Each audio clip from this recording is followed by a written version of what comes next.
My room is incredibly messy, but I can't even be bothered to try and change it. But I need to do this video very quickly before I go. This might be my last video for 2020. What year are we now? I'm trying to make sure I look at the camera. Where is the camera? There. Okay. This might be my last video for 2022. God of mercy, we're going to go into 2023, and I'm very ashamed to say that the only book that I read this year is this book right here. Can we get a round of applause? I don't know, I got a little bit busy this year. I was in a master's, I was in so many things, and life got in the way. To be honest, mostly I have no excuse other than the fact that I'm incredibly lazy, and I always say that I struggle to read for entertainment. I read a lot of books for work, for studying, and all of that stuff, so trying to pick up a book as a means of entertainment has not really always been working out for me. So yeah, that has been my reason why I feel the need to explain that, even though nobody asked me. But this book by Disha Filyar, she's a black woman. Not sure if that's relevant. I feel like I always end up reading books by black women. Listen, I'm not mad at it, okay? I saw this as a recommendation. I think it came off of Instagram. Someone read it and they were like, ooh, like it's really nice, right? And I was like, yeah, let me check that out. I really like the name of it. I liked the cover of the book as well. Something about the the fruit, and I think, you know, part of a woman's body that gets compared to a peach. So I already knew that there was gonna be a lot to, you know, to say about that. But it's quite an interesting story, or series of short stories, should I say. I really liked the way that the book was laid out in some ways. I'm gonna try and see if I can show you the different titles that we have. Wait 1 second, let's do this. I'm doing this in such a hurry. I have somewhere to be and I'm embarrassed, but we gotta do what we gotta do. So just about here you can see the different short stories that we have. Eula, Not Daniel, Dear Sister, Peach Cobbler, Snowfall, How to Make Love to a Physicist, Jael, Instructions for Married Husbands, When Eddie Levitt Comes, and that was all. So they're quite interesting. I don't know, it's basically the story is just following the lives of like Christian women, like quote unquote Christian women, and I think that, what do I think? I think that a lot of times Christian women get put into a box, and not just Christian women. I think if you make a Muslim version of this, you probably get the same story. If you make a Hindu version of this, you probably get the same story. If you make a whatever, like those kind of religions that tend to be based on like having high moral standards, which, to be honest, if you really go down, it's not necessarily what Christianity is. I don't know. We're not even going to go into that conversation. But if you look at religions that have those sort of like similar beliefs around, like maybe even Jewish women, for example, you would find these kind of stories everywhere. And it's just following mostly around like the sexual lives of Christian women. And I don't know, I just found it really interesting because these are stories that we kind of know of. A lot of women, you know, like if you grew up in the church like I did, and there's a lot of general, like, you know, high moral standards is what I'm gonna say. People tend to have a persona of, I'll give a persona of like being, you know, a certain type of way, whereas in reality there's so many complexities that are underneath that layer of the label of Christian, especially for women. I think men maybe in a certain way are allowed to, I don't even know, can I even say that? Can I say that? But I think like people are not as aware of the sort of complexity of women's lives in the way that maybe they are for men. This might not be true, don't quote me on that, please do not, but this is how I feel, especially for Christian women. And Christian women also tend to be a bit, so I think in some ways they put that label on themselves, so you cannot blame anyone for that. So so yeah, and I feel like it follows that story, and it starts off, I think one of my favorite stories, I'm just going to talk about some of my favorite stories, maybe 3 of them. Peach Cobbler is about this it's about this woman who this woman who basically used to sleep with the pastor in the church. These are kind of stories you can hear from this book. Used to live in the pastor in the church, and her daughter, she was a single mom, and her daughter used to be so I'm trying to cover the dirt in my room, and her daughter basically used to be in the house when the whole thing was going down, right? So that's kind of like the storyline. It got kind of really interesting, and it was so sad because the daughter, she was really young, and she used to think that the preacher was God. And you need to understand, because he was a preacher like in the church, he was a pastor in the church, and there was a way where she basically thought that he was God, and it's kind of funny because she used to call him God. It's kind of sad, like the story kind of made me sad in a way that, and sometimes she used to see as well the whole doings of like what obviously the whole thing with like her mum and the guy, and obviously being really young and not quite understanding what was going there. That was kind of sad, to be fair. But what got really interesting was then how she ended up tutoring for the preacher's son, because she was really, really smart.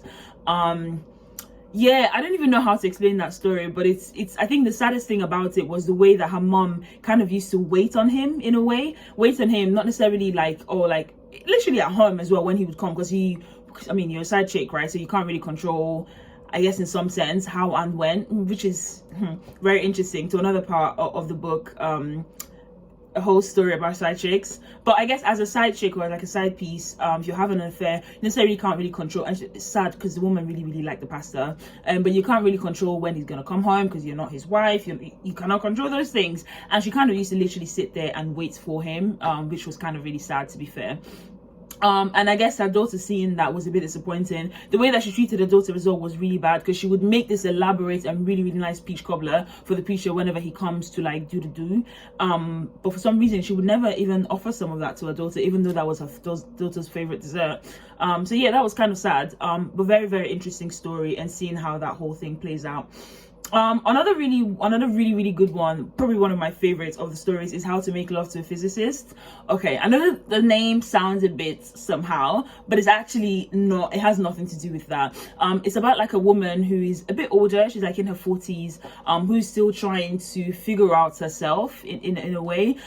She has a lot of issues with relationships, and in sort of like in terms of like allowing herself to be loved and opening herself up to love, and then she went to this event, I think, and she met a physicist. I think she's a teacher. She met a physicist there, and they kind of have a thing going on in terms of that they really like each other, but I guess it's how that sort of plays out, and how I mean, he's really nice. He's like texting her every day, like they're like following up on each other and everything. And all of a sudden she just ghosts him, like blank, completely, just nothing, because she was scared of like allowing herself to be loved by him. She's also a Christian woman, and it's kind of interesting the way that her faith tends to play into that as well, and you have to read about it. It's really cool. But I really like the physicist in you know, thinking of it from the man's part, and how he was incredibly patient with her. Unfortunately, in this book I didn't really like put a lot of earmarks, because sometimes I put earmarks on like where I find things interesting. But I really like the physicist. I have a lot of respect for that physicist. Even when she ghosted him, and how he still was just there, like not necessarily waiting, but he understood. Because I think after the events, they had a whole thing in the events, right? And then they came back from the event, and he was messaging her. She never responded to any of his texts, literally nothing. She would see his text, and he would literally just keep texting like things about his life, like, oh, I went to do this, or I found the love in this type of thing, or I'm enjoying this type of thing, and she would not respond at all. And then they get to a point where they start talking properly, and then all of a sudden she just completely ghosts him, which was terrible. And I think I really appreciate like how much he was patient in that, and I think that really painted him in a good light. I think some of the other stories about men in this book probably are not the best, and I don't think that was the intention of the writer, probably just more the reality of the situation. But I thought that was really nice. He was incredibly patient, and eventually when they did come back together, and when she did finally meet him, it was beautiful. It's beautiful. Okay. My third favorite story in here is Instructions for Married Christian Husbands. So this is basically at work, right? I'm an engineer, and we have something that you call standard operating procedures. So you know, when you buy something, you have like an operating manual. This is essentially an operating manual of a woman who is like, if the married Christian husbands that I'm basically, you know, having extracurricular affairs with, this is the instructions for them. And it's so interesting. Like, I'm just like, wait, there's one of them that I really like. It's like, let me show you, for example. It's like conscience and travel and like your arrival, and it's like very specific details of like where you're gonna put your shoes, how we're gonna deal with each other. I don't want to deal with your feelings. One of my favorite ones obviously is travel, and on the travel she's like, I'm available to travel with sufficient notice and at your expense. There was money. She then said, on the money section here, she says, gifts are welcome, but do not offer me money or to pay my bills. I'm not a sex worker. Under your wife, which is a really good one. on your wife, under your wife is a kind of long, so I'm just going to read the first part. She's like, don't speak ill of her to me. I don't want her to know. I don't want to hear about how she just lies there like a starfish during sex. So it's like a lot of things about how, I guess, sometimes when married men want to like entice you, they always complain about their wives. Oh, she's not doing this, she's not doing that. And she's like, I don't want to hear any of that. I just want you to come do your business. We do our business and we get about our day. There's another one that I really liked. Let me see. Oh gosh, I can't remember where it is. But the thing is, I don't know if anyone's reading this book. Oh, there was one about therapy. She's like, on the therapy, she's like, I'm not yours. I don't want to hear about your fears of failure or inadequacy, childhood traumas, midlife regrets, children, or frustrations with your job. She's like, I don't want to hear any of this. Come and do your business and be going home. Yeah, it's just... Ooh. And then on the feeling, she has on the feelings. Another feelings is like, in the event that I do start to fall for you, you will know because I'll stop responding to your text messages. This is for the best. I found that I've been thinking of like the How to Make Love to a Physicist, thinking of how that relates to that. That was quite interesting. I don't know if anyone's read this book, let me know. I feel like this girl who wrote this manual is actually the little girl that was kind of like watching her mom be the side chick or like having an affair with the preacher. Let me know, but that is what I basically got out of this. That is my opinion. I feel like this is that girl when she grew up. The stories aren't meant to be connected, but I have a very, very strong feeling that that was what happened there. So yeah, like it's just really interesting. It was an interesting book. Just seeing women who Christian women, and like sort of like figuring out their relationships, romantic lives, sexual lives, and all of that. So I just found it to be a really interesting book. It was a really, really easy read, honestly. The font is quite big. I read this, honestly, I could have read this in like, I don't know, 2 days. Like, it was really, really easy. I read it in about 2 weeks, maybe something like this, because just in time in between. But yeah, it was a really fantastic book.